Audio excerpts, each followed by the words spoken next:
Hi, welcome once again to our daily Bible study of the Balbido Evangelistic Ministry.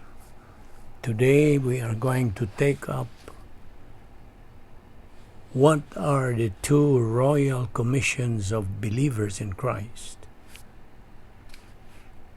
After salvation, every believer is mandated to study and learn Bible doctrine and apply it to his life so he can grow up spiritually.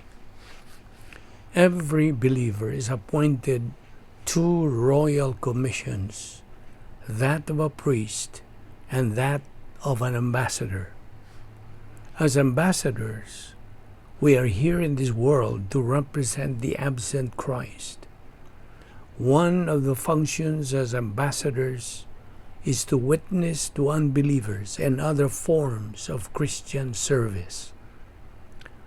As the believer functions on these mandated activities, if he does them under the filling of the Holy Spirit, he correspondingly produces divine good, and that causes him to grow and spiritually mature in his Christian life.